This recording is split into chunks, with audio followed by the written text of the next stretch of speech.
We are going to discuss Joseph Conrad's Heart of Darkness, which is block 6 of MEG3. Let's begin with the biography of the author, a very short biography of the author. Joseph Conrad, his date of birth is 1857 and he died in 1924. He was a Polish British writer. He belonged to Poland actually.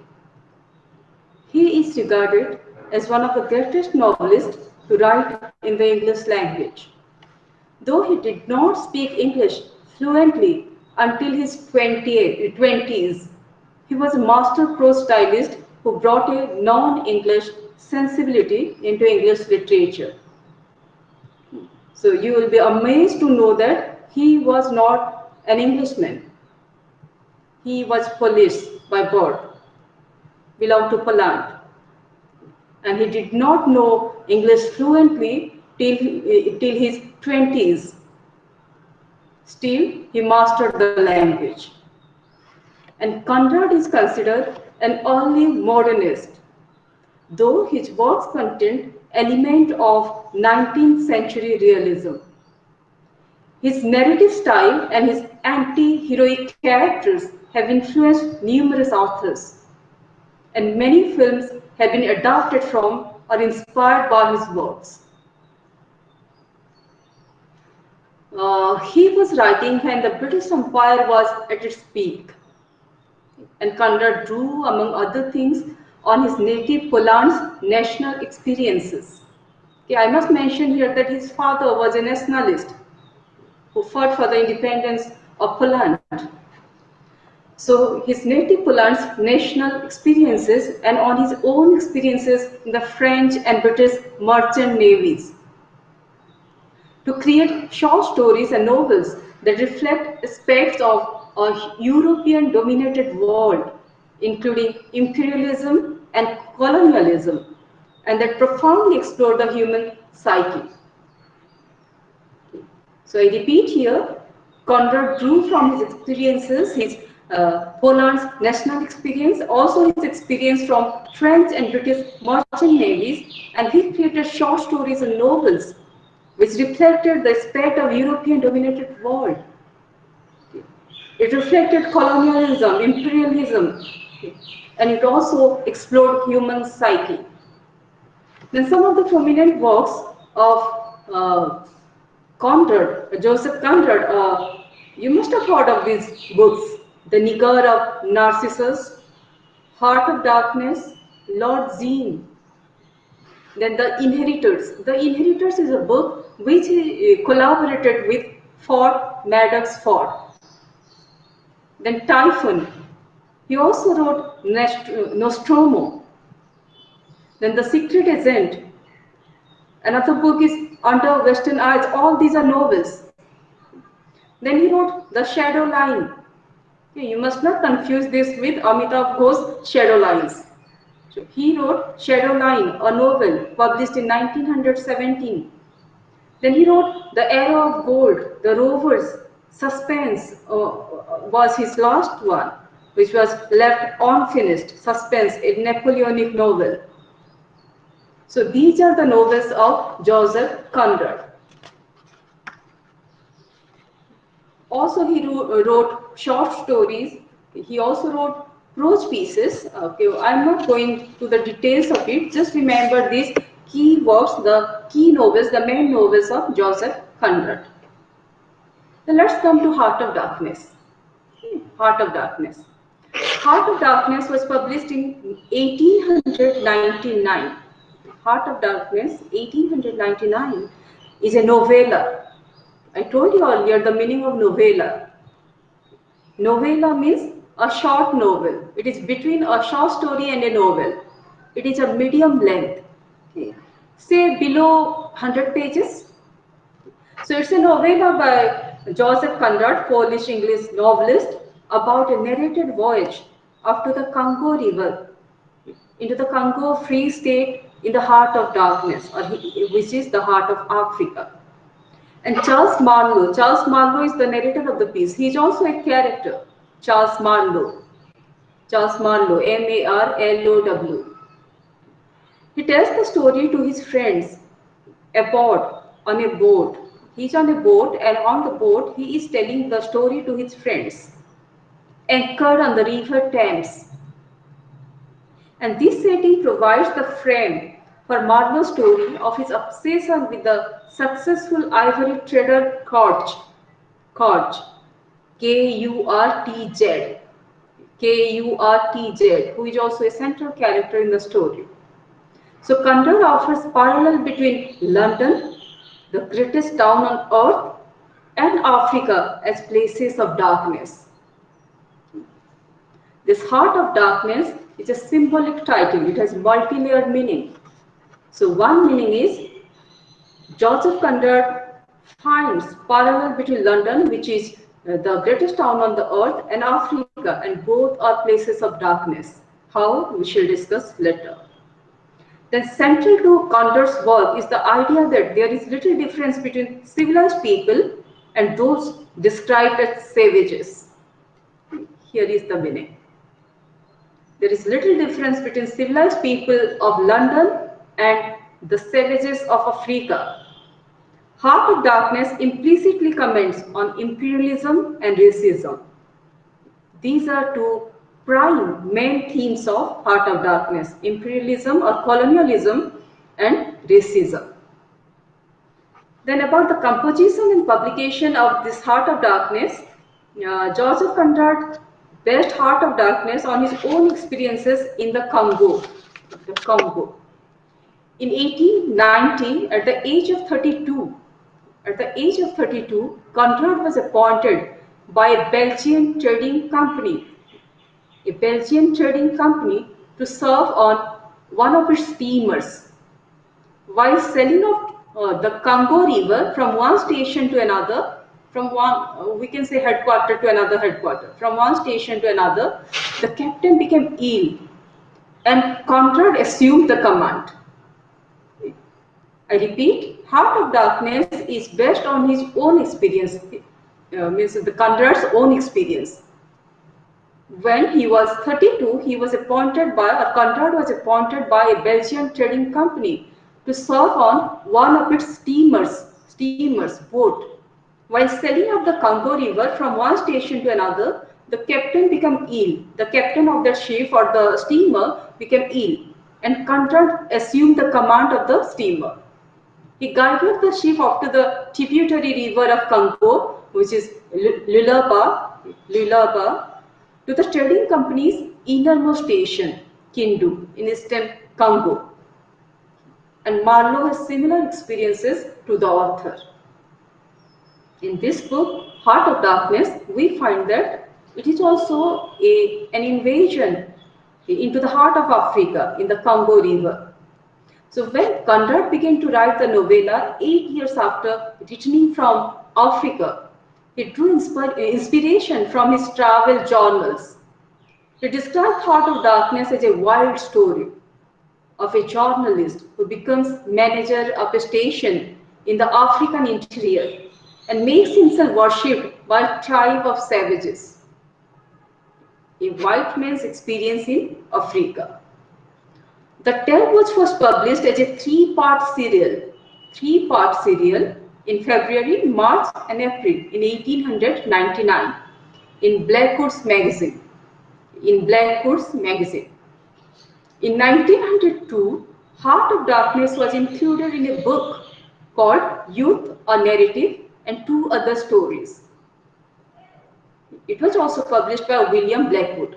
So first, the book was serialized. It's a short novel below 100 pages, but it was serialized earlier in Blackwood's magazine.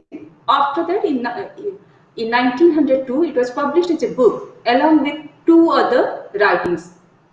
One is Youth, a Narrative. The second one in the publication is The Heart of Darkness, and the last one is The End of Teether. The End of Teether. So the 1902 volume included all the three books, and Heart of Darkness was a part of 3-volume work.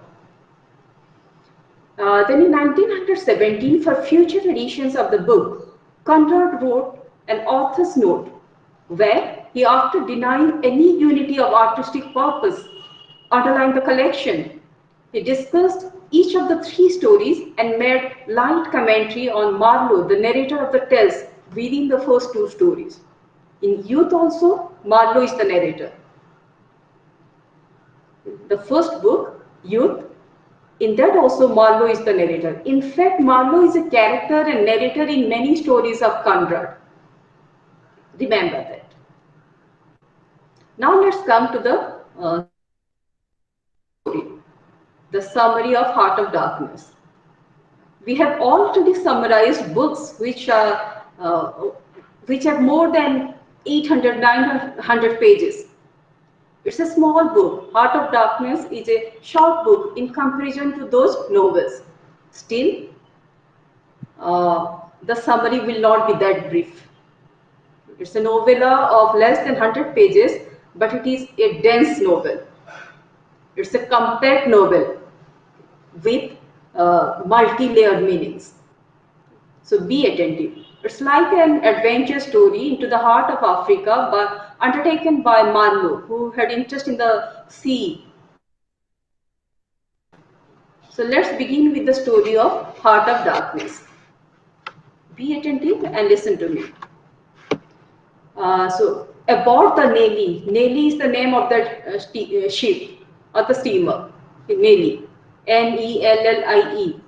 So aboard the Nelly, anchored in the river Thames, Charles Marlowe tells his fellow sailors how he became captain of a river steamboat for an ivory trading company. So Marlowe is narrating the story of Heart of Darkness to his fellow sailors on a boat or on a steamboat. And he is narrating the story how he became the captain of a river steamboat for an ivory trading company. The company was trading in ivory in Africa. Then, as a child, Marlowe had been fascinated by the blank spaces on the maps, particularly by the biggest, which by the time he had grown up was no longer blank.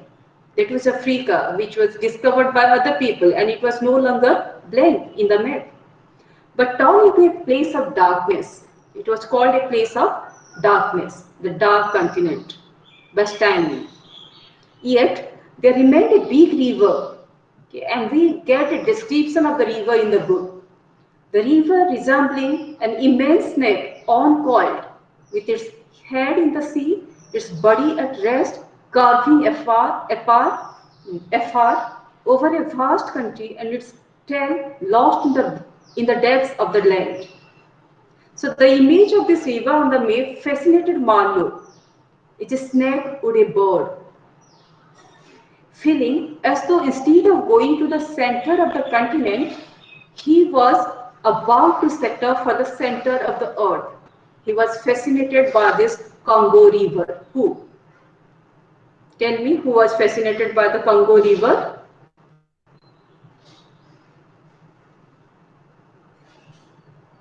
Yes? Who was fascinated by the Congo River?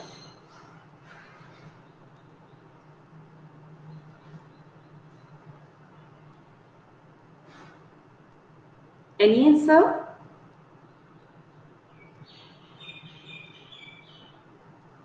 Can you hear me, all of you? So be attentive. In the middle, I am going to ask you questions to see whether you are attentive or not. I'll repeat the story.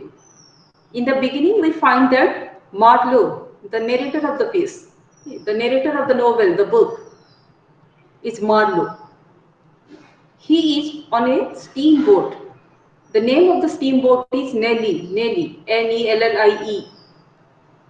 And he is telling the story to his fellow sailors, to other sailors. And the story is about how he became a captain of a river steamboat for an ivory trading company. Got it? Now tell me who is the narrator of the piece. Who is the narrator in Heart? Marlowe. Yes, good. Marlowe. Okay, so Marlowe is the narrator of the story. He says, as a child, he was fascinated by the blank spaces on the maps, particularly the biggest blank space on the map, which was Africa, which was undiscovered by the time when he was a small boy. But when he grew up, it was no longer blank. It had turned into a place of darkness.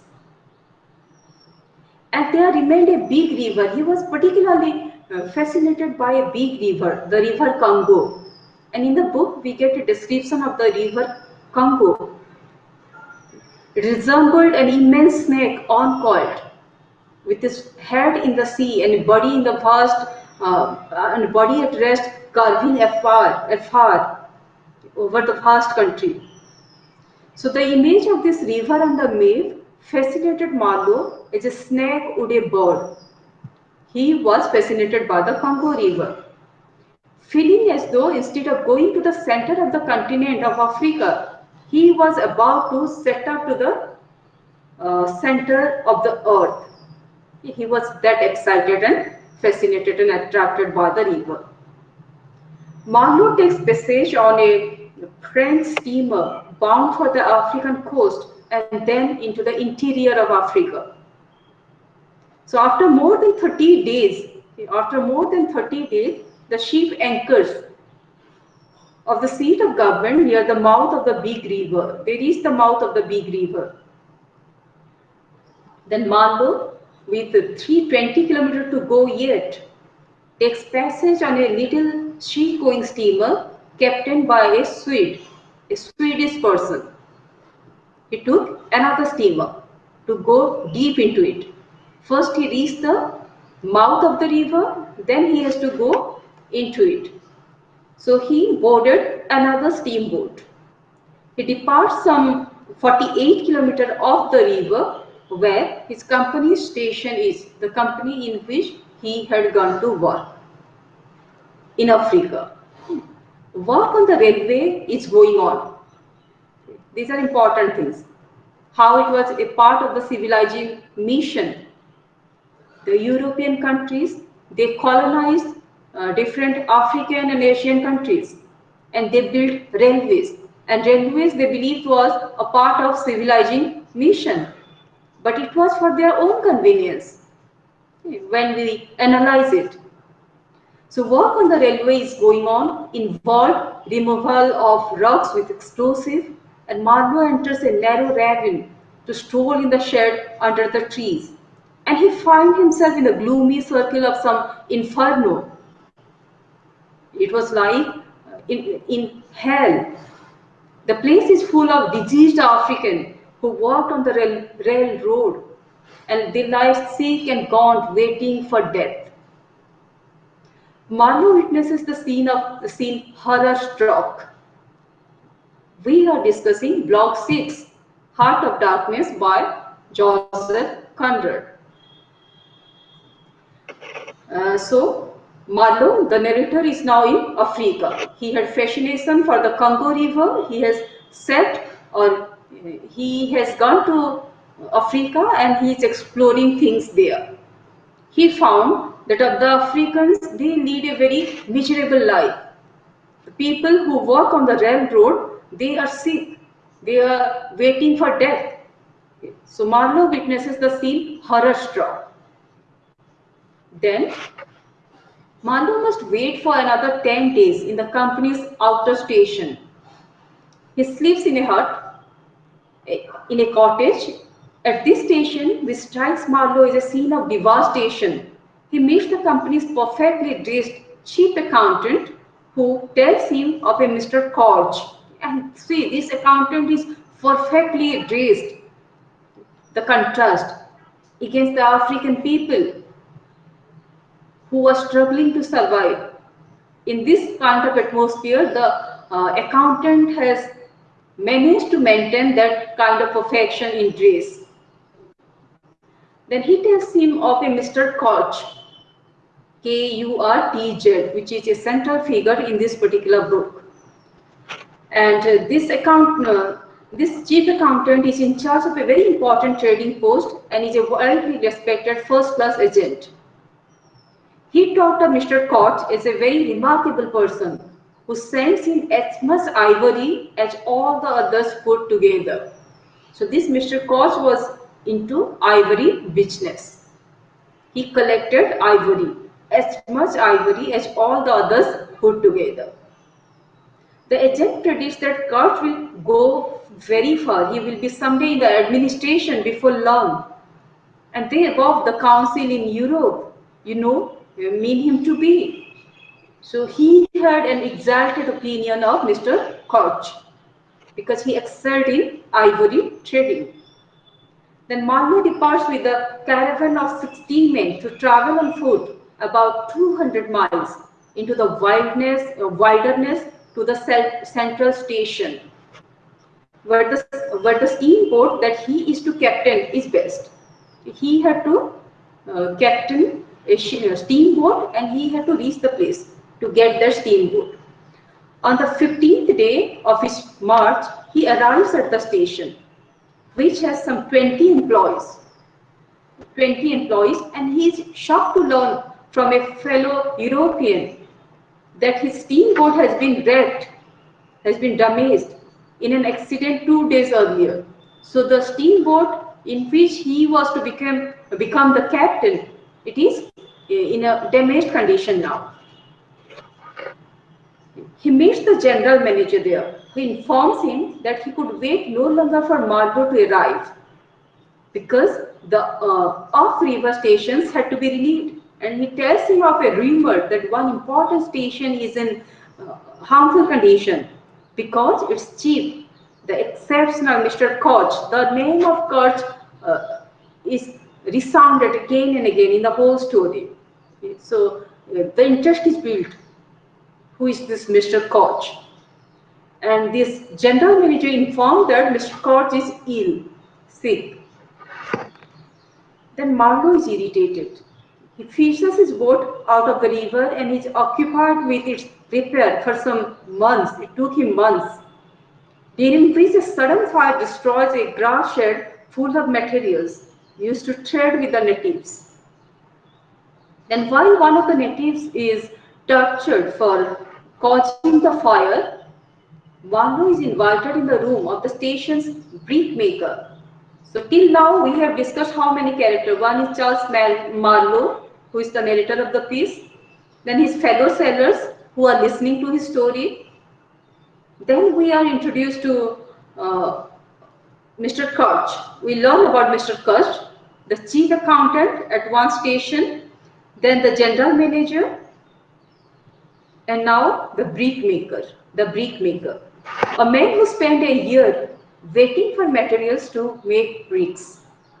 Marlowe gets the impression the man wants to bomb him and is curious to know what kind of information he is after.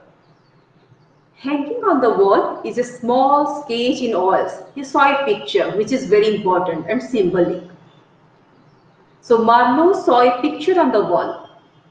Hanging on the wall, he saw a small sketch in oil painting on a panel representing a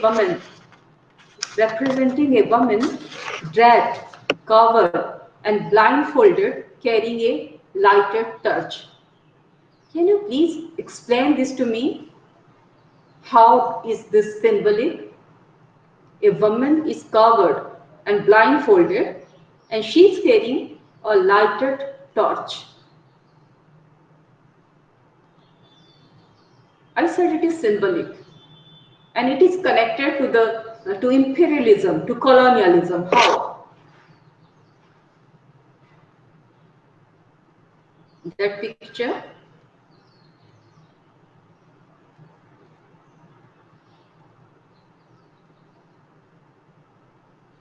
Just try. Someone try.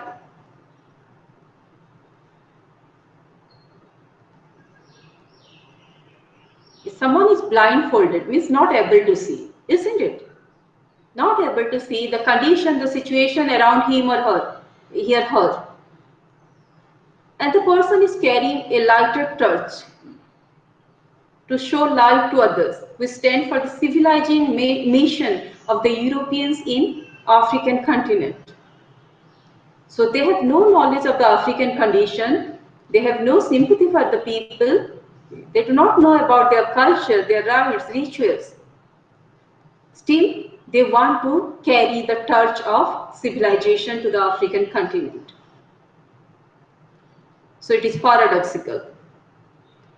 Let's continue with the story. So Marlowe is fascinated with the sinister effect of the torchlight upon the woman's face and is informed that Mr. Koch made the painting in a station a year ago.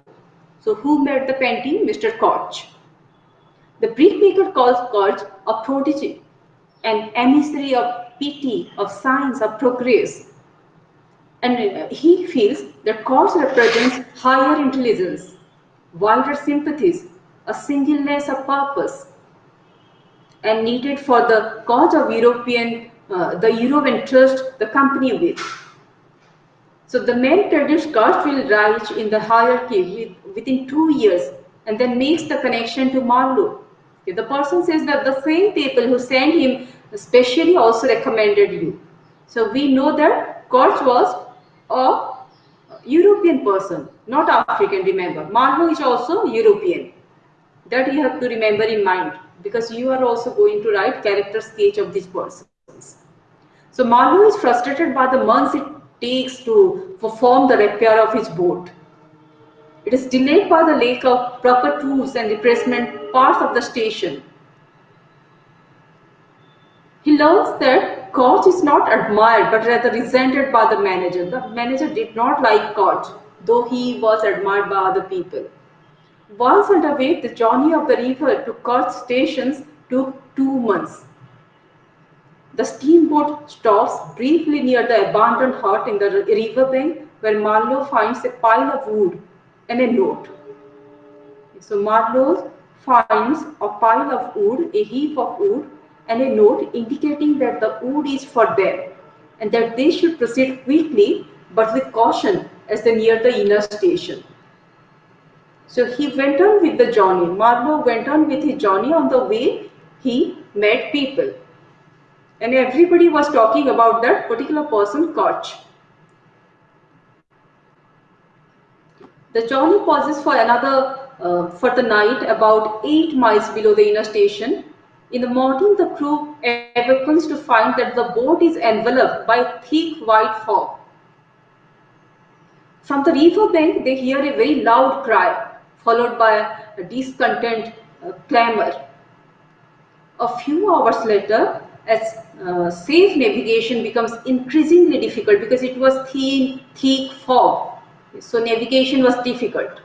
The steamboat is attacked with small arrows from the forest. So the primitives, they attack the steamboat with small arrows. The helmsman is wounded. One person is wounded by the spear and he falls at Marlowe's feet. Marlowe sounds a steam whistle repeatedly. Marlowe and his fellow men were on the steamboat and they were attacked by the primitives with arrows. And one person, the helmsman, got the wound and he fell at Marlowe's feet. So Marlowe sounds the steam whistle repeatedly, frightening the attackers and causing the shower of arrows to cease, to stop.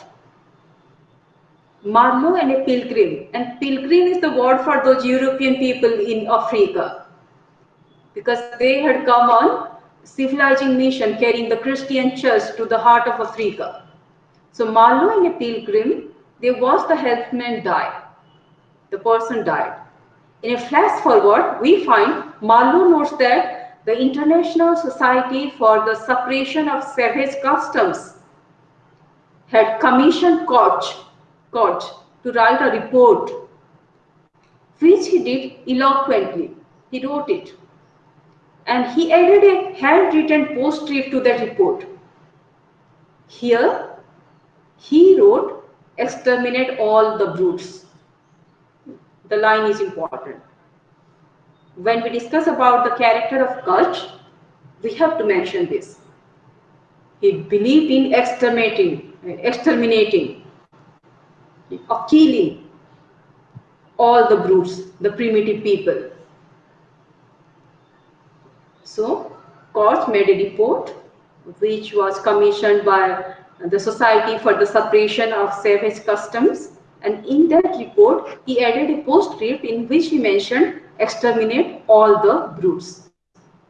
I am speaking about Koch here, not Marlowe. Don't be confused. At Koch station, Marlowe sees a man on the riverbank waving his arm, urging them to land. And the pilgrims, heavily armed, they escort the manager onto the shore to retrieve Mr. Koch. Mr. Koch, they are now near Mr. Koch, Marlowe and his fellow men. The man from the bank boards the steamboat and he turns out to be a Russian wanderer, a Russian person who had happened to stay with Koch into Koch's camp. That Russian person has lived with Koch. He explained that he had left the wood and the note. That wood and note Marlowe had got, it was left by this Russian person. And through conversation, Marlowe discovered just how wanton Koch can be, how the natives worshipped him. The natives, they worshipped Koch, and how very ill he has been of late. We know that Koch has been very sick. The Russian admires Koch for his intellect and his insight into the love, the life, justice, and suggests that he is a poet. Koch is a poet, the Russian said. He tells of how Koch opens his mind and seems to admire him for even for his power and for his willingness to use it. Marlowe, on the other hand, suggests that Koch has gone mad because he said that exterminate all the brutes. And this particular man, Koch, was involved in ivory trading, if you remember. And he excelled everyone else in ivory trading. He collected much more ivory, which others collected. All of them put together, it was equal to his ivory collection. So from the steamboat, Marlowe observed the station in detail, and he is surprised to see near the station house a row of posts topped with several heads of natives. He saw several natives there. Around the corner of the house, the manager appears with the pilgrims. And he was bearing that ghost-like couch on a stretcher. The area fills with natives. The area was filled with natives. The natives, we know, they worship Koch. And Koch is sick, and the manager with other pilgrims, they are carrying Koch, who looks ghost-like, gaunt, very emaciated body, very thin and diseased. The area fills with the natives, apparently ready for battle, but Koch saw something from the stretcher, and the natives retreat into the forest. The natives, they were there, but then after getting some instruction from Koch, they retreated into the forest. The pilgrims carry Koch to the steamer and lay him on one of the cabins, where he and the manager have a private conversation. Marlowe watches all this. Marlowe watches a beautiful native woman walk in major step along the shore and stop next to the steamer. And it is said that she is Koch's mistress, the first lady character, first female character we are introduced to. To see Koch, that particular woman, she came, who is believed to be Koch's mistress. When the manager exits the cabin, he pulls Marlowe aside and tells him that Koch has harmed the company's business in the region, that his methods are unsound. His methods were unsound. Whose? Koch. To collect ivory, he adopted unsound methods. Later, the Russian reveals that Koch believes the company wants to remove him from the station and kill him. See the conspiracy they were involved in, even among the Europeans, the colonizers. Because Koch had succeeded, the company wanted to remove him and kill him. Then after the midnight, Marlowe discovered that Koch has left the cabin on the steamer. They had brought Koch there, but he had left. Though he was sick, he had left and he had returned to the shore. So Marlowe followed him and he finds a very weak Koch crawling his way back to the station house, though not too weak to call to the natives for help. Marlowe threatens to harm Koch if he raises an alarm. If he calls the native, I'll harm you, said Marlowe. But Koch only laments that he had not accomplished more in the region. So the next day, they prepare for their journey back down to the river. The natives, including the ornately dressed woman, that woman who had come to see Koch, once again assemble on the shore and they begin to shout something, which is not intelligible, which is not understood. Noticing the pilgrims readying their rifles, Marlowe sounds the steam whistle repeatedly to scatter the crowd of natives. Only the woman remains unmoved. That woman, she remained there with outstretched arm, as if to hug somebody. The pilgrims open fire as the current carries them swiftly downstream. So they went in a boat, Marlowe and his fellow men. Then Koch's health worsened on the return trip, and Marlowe becomes increasingly ill. When they returned, Koch also accompanied Marlowe in their trip. And when they returned, both Koch and Marlowe, they became ill. Koch was earlier ill, so his health worsened, and Marlowe became increasingly ill. The steamboat breaks down while it is stopped for repair. The steamboat also breaks down. It was stopped for repair and it breaks down.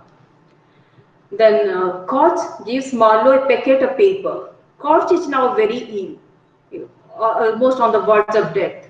So he gave Marlowe a packet of papers, including his commissioned report and a photograph. He gave a photograph. Koch gave a photograph along with some papers to Marlowe, telling him to keep them away from the manager. When Marlowe, we find them, that Marlowe next speaks with him. Koch is near death. And Marlowe hears him weakly whisper. After that, Koch had handed over the photograph and the paper. He was just near death. And he weakly whispered, the horror. The horror were the last words of Koch. A short while later, the manager's boy announces to the rest of the crew, Mr. Koch, he is dead. The next day, Marlowe pays little attention to the pilgrims as they bury something, his Koch, in a muddy hole. So Koch is dead now. He was very ill, himself near death. And after his return to Europe, Marlowe is embittered. After that, Marlowe returned to Europe. He is embittered and he is contemptuous of the civilized world. After living several months in South Africa, when he returned to Europe, he did not like the civilized world. Several callers came to retrieve the papers Koch had entrusted to him. But Marlowe withholds them and offers paper he knows they have no interest in. He then gives Koch's report to a journalist for publication if he sees it fit. Finally, Marlowe is left with some personal letters and a photograph of Koch's fiancée, whom Koch referred to as my intended. That Koch's fiancée has been referred to as Koch's intended or my intended. The real name is not known. So name of the character will be like my intended or Koch's intended. When Marlowe visits her, she is dressed in black and she is still deep in mourning, although it has been more than a year since Koch's death. She presses Marlowe for information. She wanted to know what were the last words of Koch. And uncomfortably, Marlowe lies to her. He tells her that Koch's final word was her name, the name of that intended. Though we know that the last words were what? Tell me, what were the last words? Yes? last words of Koch? The horror. The horror. Very good. The horror, the horror. Yes, the horror, the horror. So this is the story of Heart of Darkness. It is a short one. You have to read it attentively to understand it because it is full of symbols, imagery. You have to link things. It's not like a romance or a tale of hero and heroine. As we find here, very few female characters also. After the novel was published, let's talk about its reception, how it was received by people. Chinua Achebe, I talked about Chinua Achebe earlier also. He gave a lecture in 1975 and it sparked a debate for decades. Heart of Darkness is criticized in post-colonial studies, particularly by Nigerian novelist this Chinua Achebe, who is a very famous name. Chinua Achebe is very famous for his novel Things Fall Apart. And this thing fall apart is also a line in one of W.B. Yeats' poem. Things fall apart, the center cannot hold, and mere anarchy is loosed upon the world. These lines are from a poem by W.B. Yeats, and the name of the poem is, can you tell me?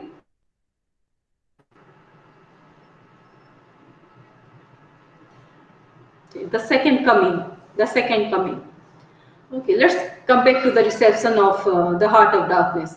In his public lecture, Chinua Achebe said, uh, the name of that lecture was An Image of Africa, Racism in Conrad's Heart of Darkness. Achebe described Conrad's novella as an offensive and deplorable book. He finds it an offensive and deplorable book that dehumanized Africans.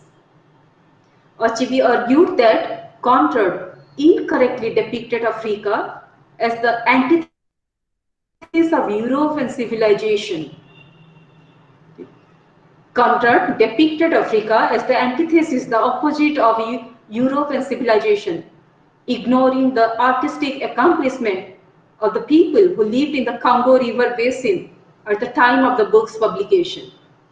So he argued that the book promoted and continues to promote a prejudiced image of Africa. The book is biased, racist, he found. Then another scholar, he agreed with Achebe and a scholar from Zimbabwe. He considered it important to be sensitized to how peoples of other nations they perceive Africa. It's important to know, he says, an insider's point of view from Africa, that it is important to know, to be sensitized to how peoples from other nations they perceive Africa, and it was a white man's perception of Africa. We also find that Mr. Koch, he's dead. This has been used as an epigraph in T.S. Eliot's poem, The Hollow Man. In The Hollow Man, this Mr. Koch, he is dead, has been used as an epigraph. So what is the meaning of the ending? I told you earlier also, it's a story within its story. The Heart of Darkness has two endings, that of Marlowe's stories and that of the frame narrative. Frame narrative means a story within a story. Marlowe tells off in the middle of the explaining why he lied to cause intended. It would have been too dark altogether if he told the truth, he said. And the frame narratives end with a similar brooding melancholy. After Marlowe tells off the crew of Nelly that Excuse they me. sit silently. Hello. Hello. Excuse me, ma'am. Hello. Hello. Hello, ma'am. Yes. Hello. Yes, ma'am. What is Yes. Yes, I can hear you. Please tell. what is hello? What is the Yes, tell your question, please. term for story within the story? Yes, the same narrator. Yes, yes. Hello. You find it in Ignomaterial also. You find it in Ignomaterial. It's Marlowe's story. It's a frame narrative, a story within a story. Marlowe is the narrator. Yes. Frame narrative. Frame Okay. narrative, frame narrative. Okay. Okay, ma'am. Okay. Then yes, Marlowe is sitting in on after Marlowe trails up, the crew of the Navy sits silently, and the narrator looks towards London, which appears to be the heart of an immense darkness. I told you earlier also, not only Africa is the dark continent, or it is the heart of darkness. Even the narrator finds darkness in London. How that you have to explain? Because people are diplomat, hypocrite there. They talk of civilizing the dark continent, but they are not doing that. Instead, they are engaged in the ivory trade. Such a symbolic reversal reflects the fact that Marlowe finds in the depressed reaches of the Congo is not so much African savagery as European evil. Darkness is not located only in African savagery, it is also located in European evil, with cause symbolizing the peak of European moral bankruptcy. Because he was involved in ivory trade and he even believed in exterminate, destroy all the brutes, all the primitives for your own gain. So he symbolized the ruthless European colonialism, imperialism. So this is the story of Heart of Darkness and its researcher. Let's have a look at the questions of the previous years. When we see the questions of the previous year, first one, Marlowe and Coste, they occupy two different ideological positions in Heart of Darkness. Discuss. Let me read out all the questions, then we will discuss. So comment on the narrative technique in Conrad's Heart of Darkness. I have told you repeatedly earlier that when we discuss a novel, we have to discuss the characters, the themes, and the narrative techniques. Mostly we get questions on these things. The characters, themes, and narrative techniques. So comment on the narrative technique in Conrad's Heart of Darkness. Just let me stop and ask you a question. Who is the narrator of Heart of Darkness? Again, the same question. Let me see how many of you are attentive. Yes, who Mar- is the yes? Marlowe. Marlowe. Very good, very good. So comment on Marlowe's shifting opinions of Heart of Darkness. Then it was the question in June 18. Then the issues of race and gender are central to the Heart of Darkness. Race and gender, both you have to discuss. Then comment on the aptness of the title of Heart of Darkness. As I told you in the beginning, the Heart of Darkness, the title has multi-layered meaning. This we have to discuss. Then what is the role of the intended in the Heart of Darkness? And the intended is God's fiancé. Then counter story about cause is a story without women. A story without women. Discuss. Then what relationship do you find between umpire and race in Heart of Darkness? Umpire and race. Then comment on the depiction of women characters in Heart of Darkness. How many women characters are there in Heart of Darkness? We have 5 women characters, but they are not elaborately portrayed. The first one is Marlowe's aunt, then the 2 women who are waving black wool, which is symbolic again.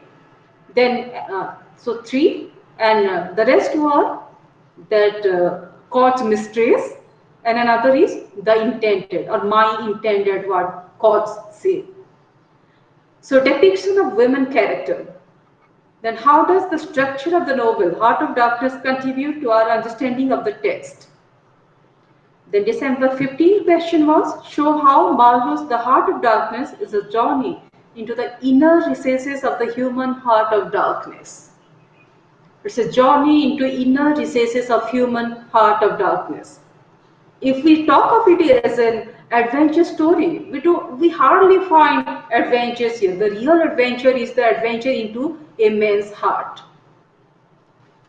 So we have to discuss that. Then Heart of Darkness depicts Africa as a place of negation. A place of negation. Is it a pessimist novel? We have to discuss. With the with an atmosphere of gloom, somber or dark setting, how Africa has been portrayed as a dark continent here, and other forms of darkness. So, is it a place of negation? Do you agree? Give reasons for your answer. Then comment on the title of the novel, Heart of Darkness. In fact, this question has been repeated several times in several years. Again, in June 15, the question was comment on the appropriateness of the title. Then analyze Heart of Darkness is a novel of colonial encounter. Colonial encounter. Comment on Conrad's depiction of women in Heart of Darkness. And the June 19 question was discuss the omniscient point of view in Heart of Darkness. You have a whole unit on point of view, narrative technique in your IGNOU material. And this Heart of Darkness as a novel has become very important because today we find there is a major thrust on post-colonial theories. Post-colonial theories. So the post-colonial theorists, they have discussed Heart of Darkness as a study in race, then this gender, and several other things which normally the post-colonialism deal with. So let's begin with the characters. You'll get the story more clearly when we discuss the characters. Let's begin with Marlowe, the central character and the narrator of the piece. About Marlowe, we are told that he's like Tennyson's Ulysses, whose aim in life is to strive, to seek, to find, and not to yield. So the protagonist of Heart of Darkness is Marlowe. He is philosophical, independent-minded, and he had a fascination for the sea. And he is generally skeptical of those around him. He is also a master storyteller who tells the whole story of Heart of Darkness. And he's eloquent, able to draw his listeners into his tale, and his listeners are his fellow sailors. Although Marlowe shares many of his fellow Europeans' prejudices, he has seen enough of the world and has encountered enough debased white men to make him skeptical of imperialism. That's why when he returned, he hated the people around him. They are not really civilized, he found. Then we have the character of Koch. About Koch, we are told his mother was half English. His father was half German. His father was English,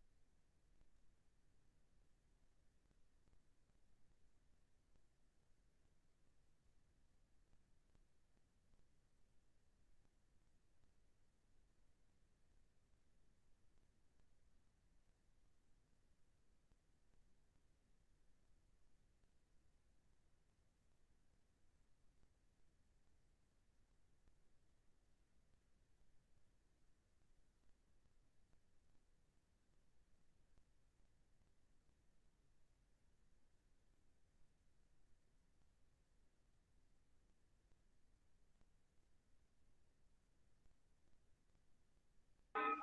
Hello.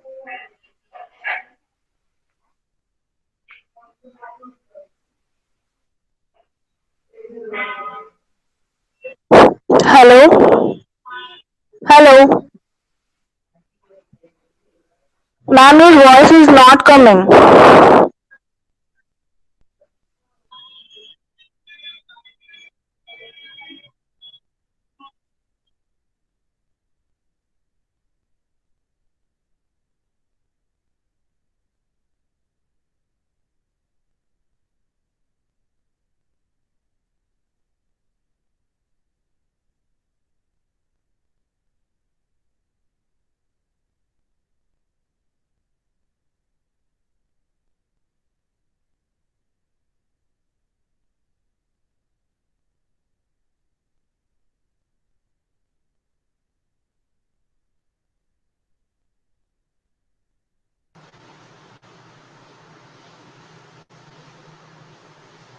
sorry, it is raining here, so the same problem.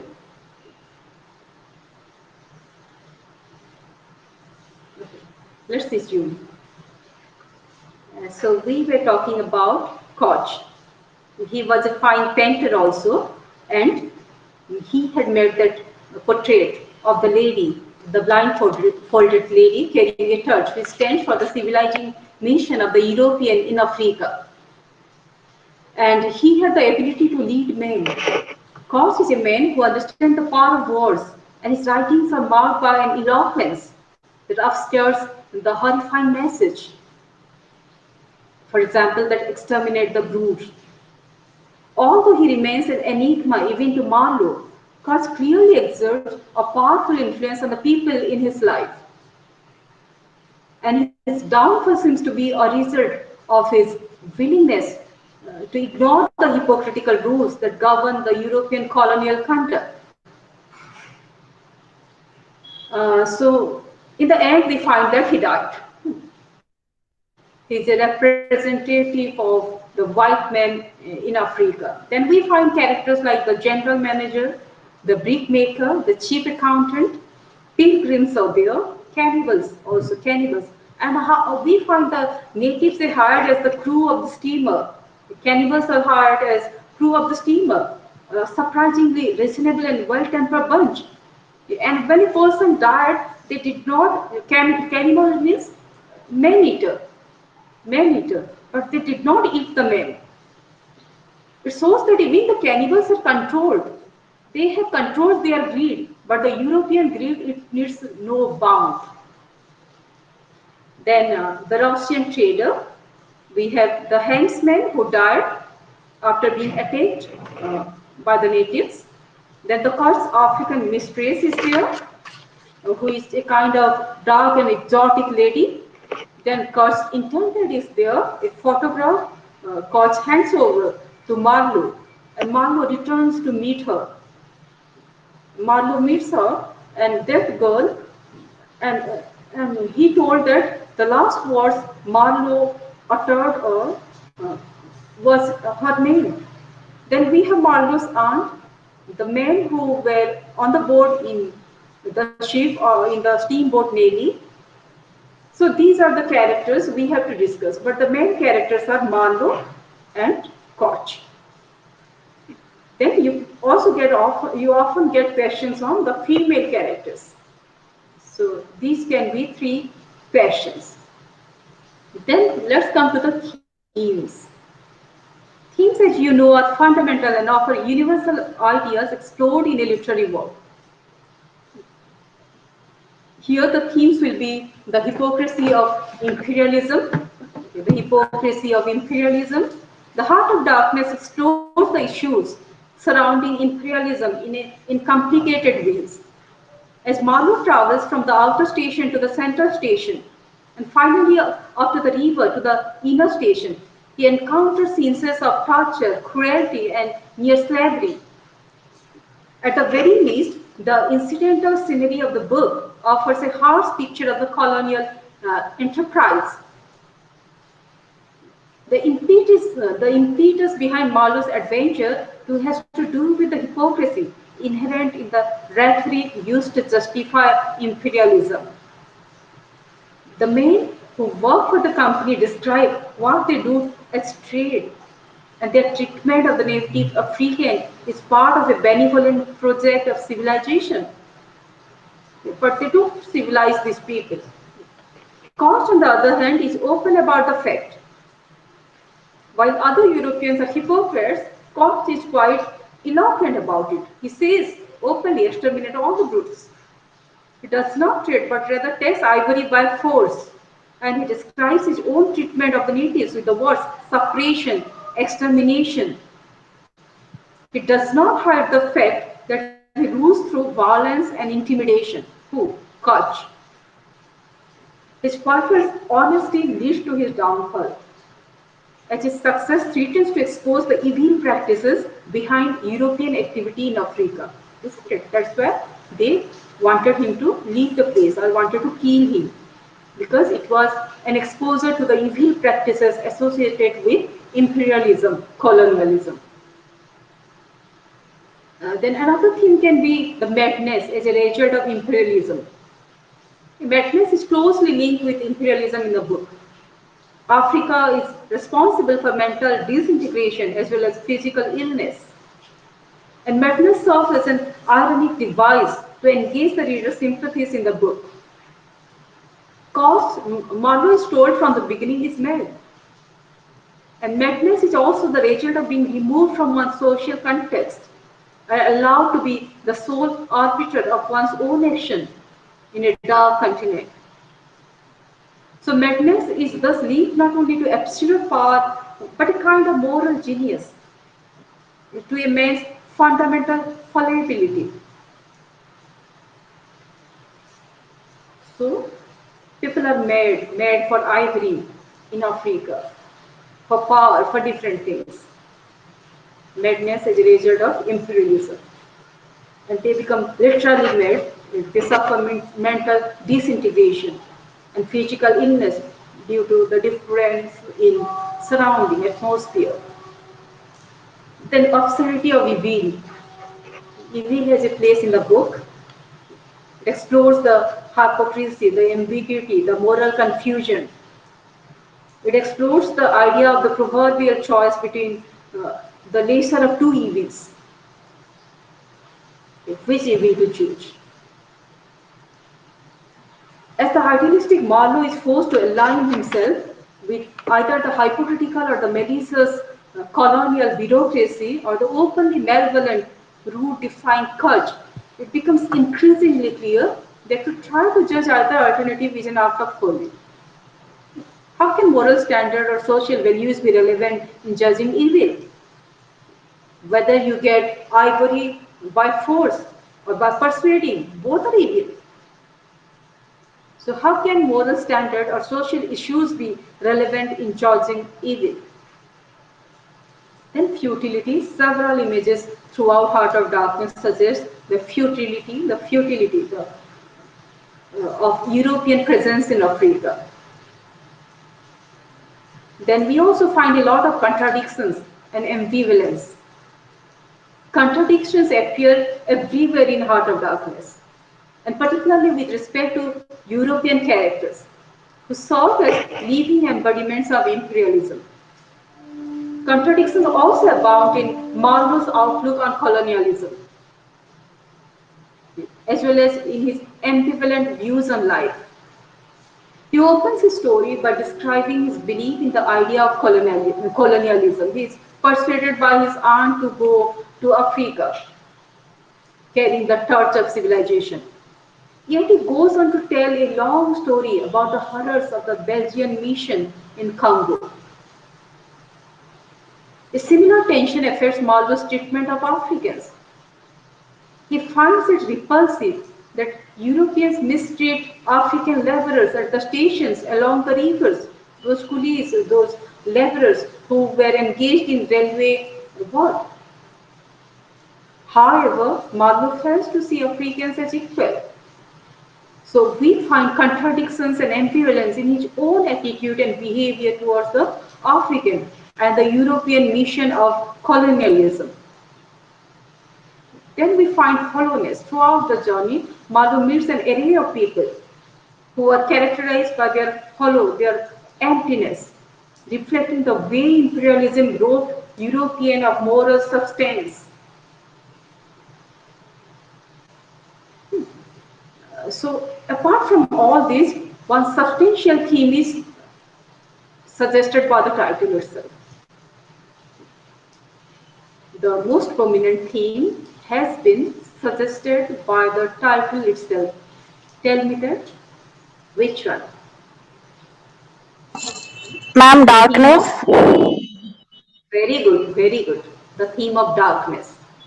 The theme of Racism. darkness pervades the entire book. We'll discuss about it later. Let's come to the motive because we have to discuss the ignore material also where you get an elaborate treatment of all these things. Then the motives, the recurring structures, contrast, or literary devices that can help to develop and inform the text major themes. Uh, Observation and eavesdropping, Marlowe gains a great deal of information by watching the world around him and by overhearing others' conversation. As when he listens from the deck, the wrecked steamer to the manager of the central station and his uncle discussing Koch and the Russian trader. So it is a motive, observation and eavesdropping, it recurs.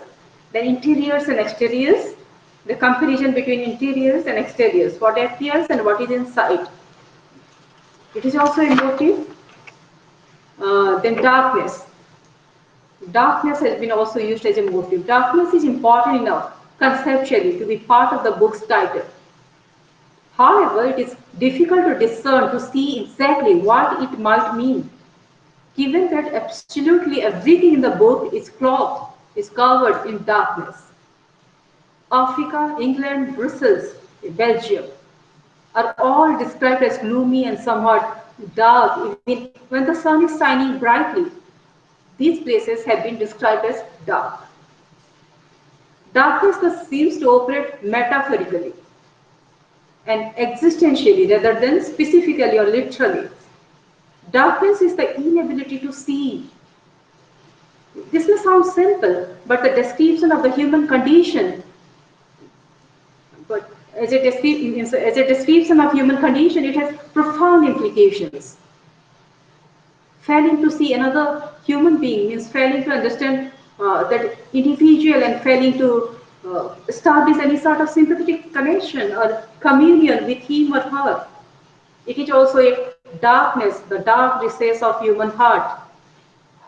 When we fail to understand this and the suffering of others, and when we fail to sympathize with others, it also implies the darkness of heart.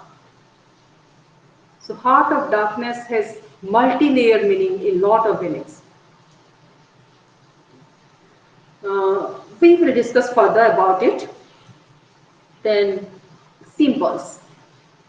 As I told you in the beginning that it is a dense, a compact novel with a lot of symbols operating. Symbols are objects, characters, figures, or color theory to represent abstract ideas and concepts. Here we find even characters are used as symbols. For example, Koch is a symbol of greed, materialism, savagery of colonizer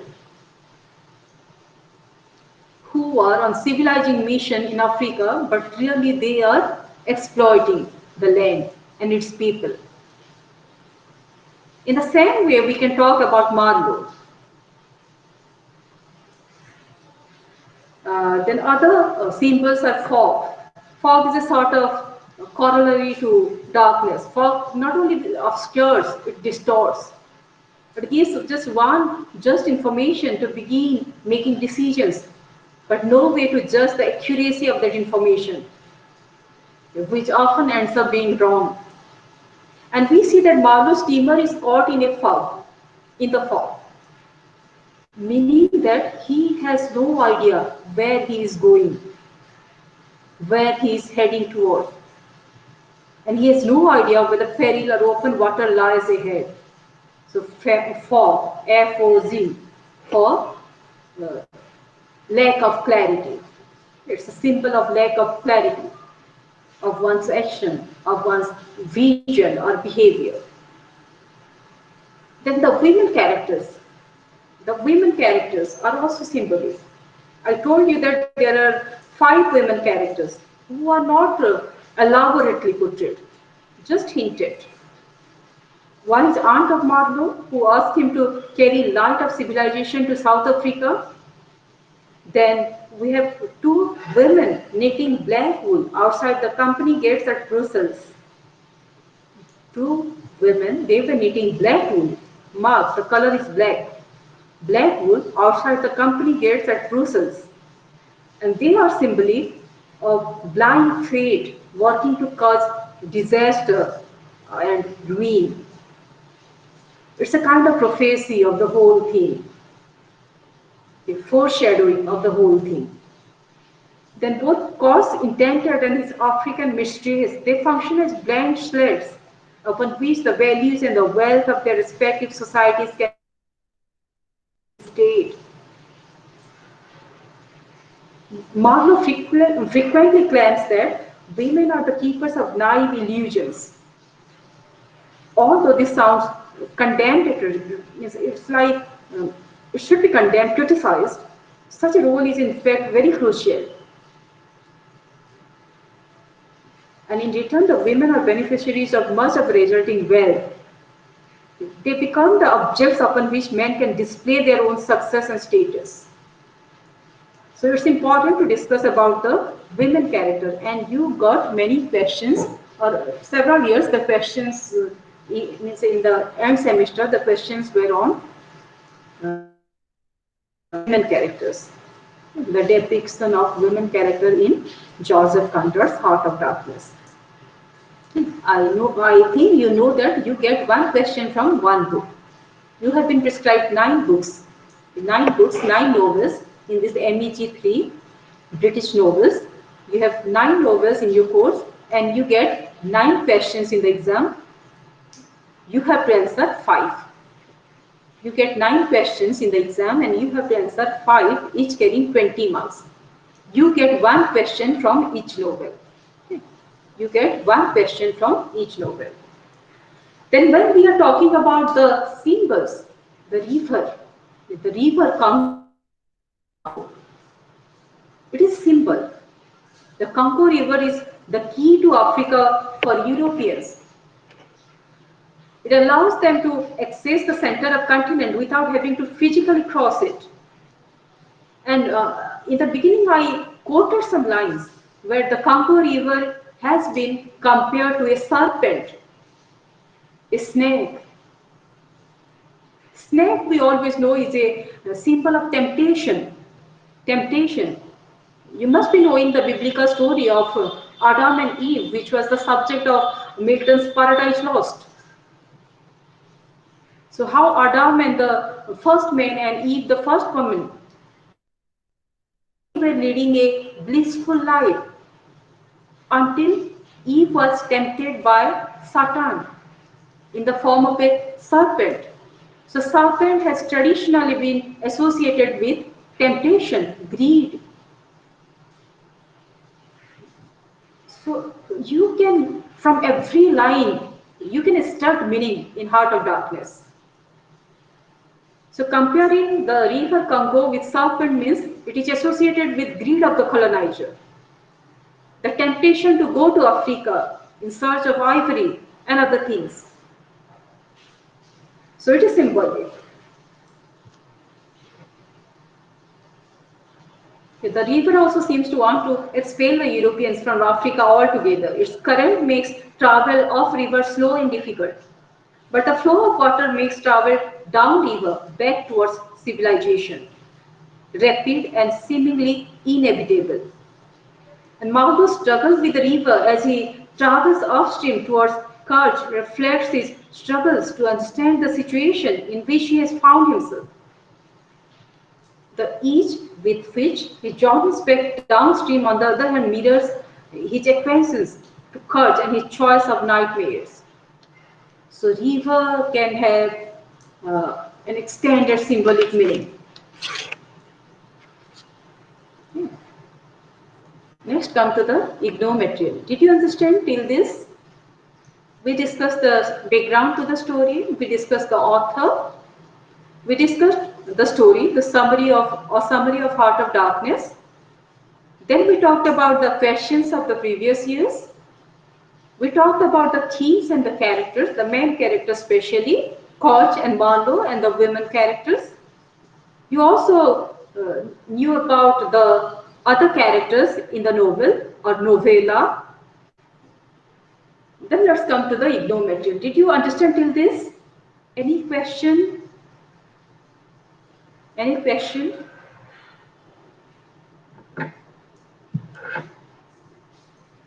Okay, we still have much time.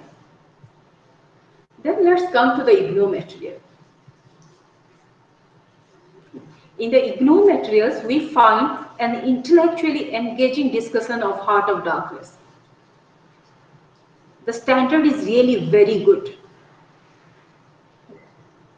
If you read the book, understand the book, then you read the IGNOU material, you find it intellectually dense and engaging. The Unit 1, as in other cases, here also Unit 1 is about the background, his story and history, how his story is connected to history, the history of colonialism.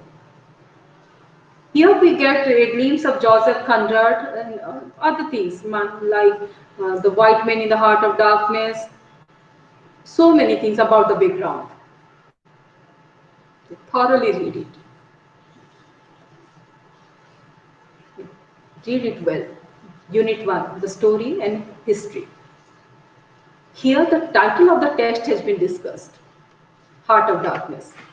You can get your answer here, the title of the text.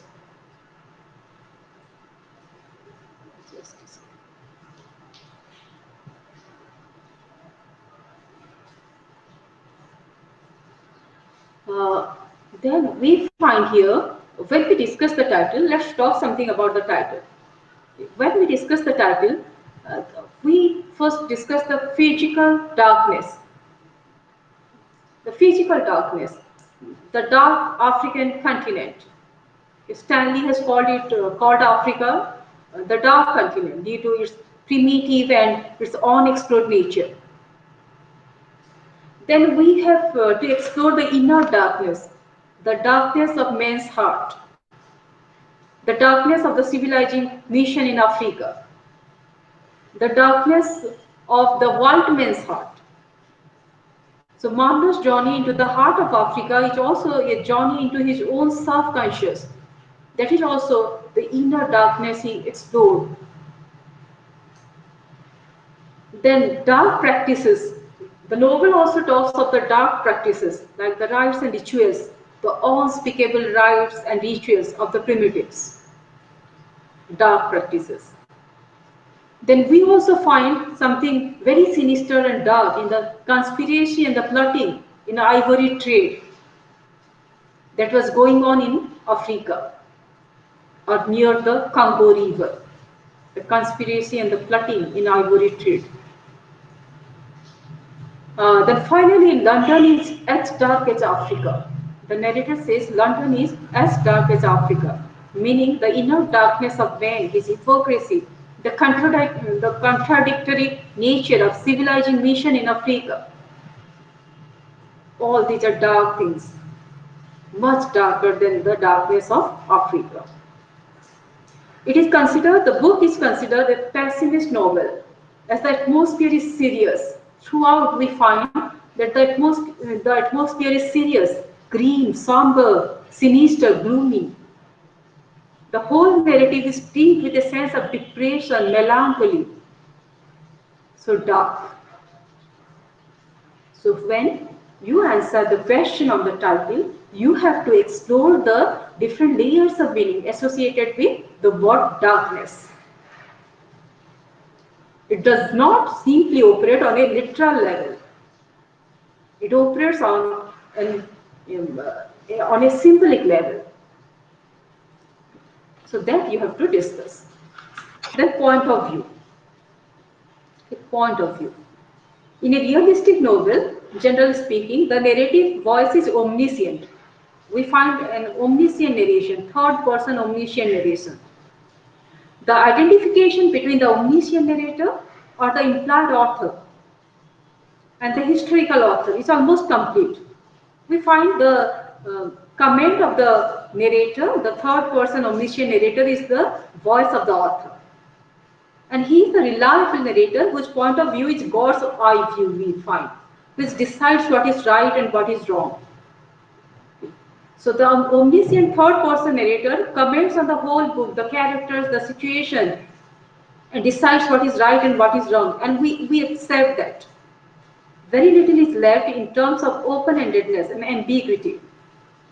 Some novelists departed from this, and a narrator introduced another who tells a tale. The tale within a tale, story within a story we find.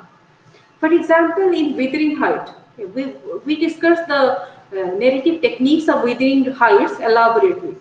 And there we find Lockwood is narrating it, is writing everything in the diary. And tell within the tale is the story of Nelly, the maid servant, who has narrated the story again to Lockwood. So, story within a story. Here, Marlowe is the same narrator. Marlowe is narrating the story, and he says that he narrated the story to a group of sailors who were his companion. In that way, it is a story within a story. So, Conrad uses for the first time the third-person narrator Marlowe in Youth, another story, a short story, which was published along with this Heart of Darkness. And Marlowe eventually becomes a trans-textual character in many of his novels.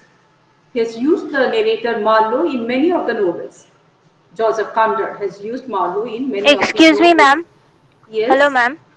yes, Here, Marlowe is the narrator, is the third person omniscient narrator. That's fine. yes, Here, yes, he is narrating his story, through which yes, he is narrating actually Kurt's story or Africa's story. So, there lies yes, the story within story pattern, right? Am I yes, correct? and yes, and he says that Marlowe says that he is narrating the story to his fellow sailors, and all these things happen. Okay, ma'am. Okay. Yes. So yes, Marlowe eventually becomes a trans-textual character in many of the novels of Joseph Conrad, and the need to use this mask may have arisen because of Conrad's anxiety to adopt an English point of view. The word mask I used is significant. There is a book, uh, Black Skin, White Mask. Black Skin, White Mask by French Fanon.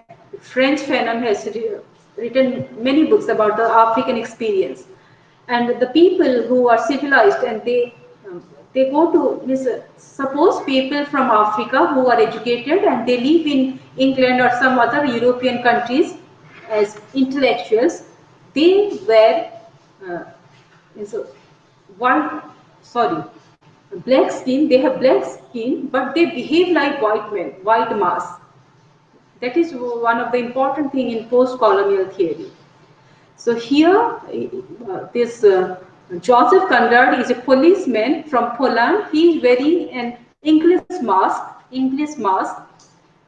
And the need may have arisen because of Conrad's anxiety to adopt an English point of view. And in the beginning, I told you that Conrad did not know English in the sense he had not gained mastery over the language till he was in his 20s. In his 20s only he learned the language and he used it for writing. So Conrad's anxiety to adopt an English point of view otherwise denied to him. That's why he has created the character of Marlowe, it is believed. And the anxiety is evident in his initial and inadequate attempt to pass himself off as an Englishman by anglicizing his own name. His real name was something different, a very long name, and the Conrad was KN, and he made it KON, and he turned it into CON. He assumed an English name. So beginning with youth, he ensured that through Marlowe he could present his own complex experiences and ideas, and even while maintaining an appropriate ironic distance. As I told you in the beginning, Conrad's father was associated with the freedom movement, we can say, or the independence of Poland. So he had that kind of background, and when he wrote in English, he assumed an English. The stand is something ambiguous, that's why. And in post-colonial theory, nowadays, two authors are often discussed. One is Joseph Conrad, Heart of Darkness and other novels, because most of these books, they feature imperialism, colonialism. And another is Rudyard Kipling. Rudyard Kipling. So John Galsworthy once made the perspective remark that though English in name, Marlowe is not so in nature. About the narrator Marlowe, John Galsworthy commented that though English in name, Marlowe is not so in nature. This is very close to Conrad's description of himself as someone whose point of view is English, both on sea and on land. but the conclusion should not be drawn that he has become an Englishman. Shall I repeat? Conrad described himself as someone whose point of view is English, both on sea and on land, because he traveled much on sea. But the conclusion should not be drawn that he has become an Englishman. Thus, Marlowe appears to be at first sight his alter ego, the alter ego of Conrad. But on closer scrutiny, the two emerge as separate entities. The invention of Marlowe is because of Conrad's felt need for distancing himself from his narrator persona. We are discussing the point of view and the narrative technique used in Heart of Darkness. So here the omniscient narrator is not the author himself. He tried to detach Marlowe from his own narrator persona. This helps the author to control and organize his experience without sentimentalizing it.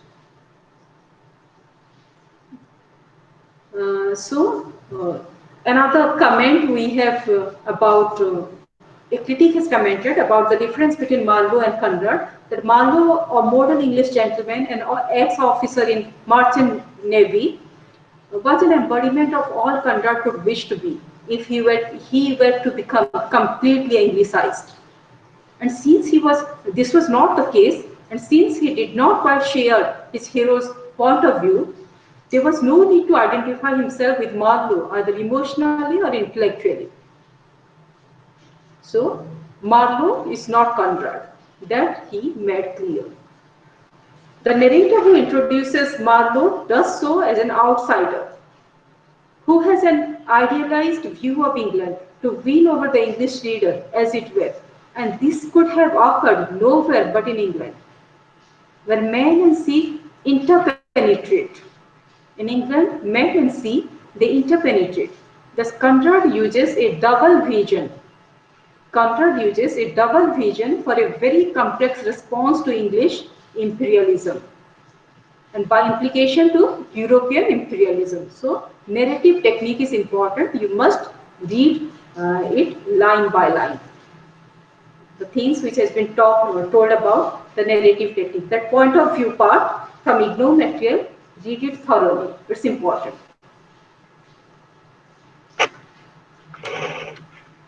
Then Conrad, Marlowe and the Heart of Darkness, Conrad wrote to his publisher William Blackwood about this title, The Heart of Darkness. The title I am thinking of is The Heart of Darkness, but the narrative is not gloomy, said Conrad. The narrative is not gloomy, he said. The criminality of inefficiency and the pure selfishness when tackling the civilizing work in Africa is a justifiable idea. The subject is of our time distinctly, though not topically treated. It is a story as much as my outpost of progress was, but so as to speak in, or more, is a little wider, it's less concentrated of an individual. So here two things are important, means two phrases, the criminality of inefficiency and the pure selfishness when tackling the civilizing work in Africa. He had in mind these two things, the criminality of inefficiency and the pure selfishness when tackling the civilizing work in Africa. That was the feature, the main feature of European colonialism in Africa. And Conrad wished to, he intended to focus on this theme in Heart of Darkness. Then in the same unit, unit 2, you also get something called Marlowe framed. How the frame narrator, the concept of frame narrator. Here I must digress a little to illustrate the point about a frame narrative. The metaphor is that of a framed picture. A picture representation of reality cut off from the real world by the frame. He is detached, he has come back and he is narrating in a frame. And it is meant for the seeing eye, but there may be variations and complications of such frames also. So you go through the IGNOU material thoroughly, it is well written. It is really intellectually engaging. I found it very interesting. Then unit 3, the literary analysis is carried forward. and you get an approach to meaning here. Like structure-wise, it is not exactly a story for boys. It is not like typical adventure stories for boys, because we hardly find glamorous and interesting adventures here. Instead, it is an adventure into one's heart, into the dark recess of one's heart. Then we have something called delayed decoding. You may have already got some idea about how tricky the task of reading Heart of Darkness is, because it is full of symbols, imagery. An African, an Indian, a woman, or post-colonial subject will each read the text differently. One can means the approach or the response of the African to the novel will be different. The response of an Englishman to the novel will be different. A woman will respond it differently. She will think of the women character, how they are treated. And of course, there will be a post-colonial reading of the novel. So there can be different perspective. The novel can be interpreted from different perspective. Accordingly, it will mean different things to different people.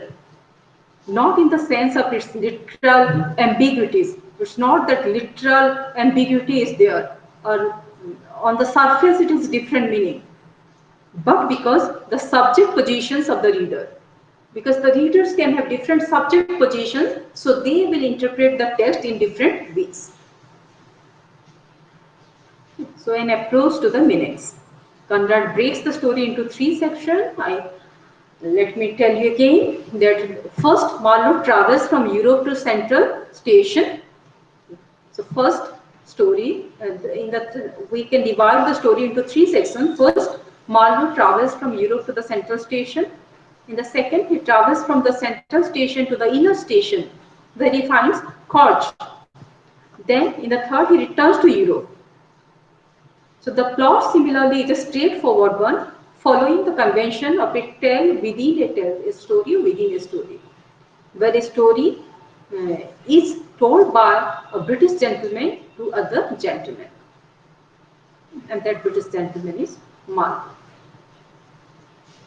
So when we speak of the approaches to meaning, there is a question there, that is Marlowe a passive receptacle, a storehouse of experience? Is Marlowe a passive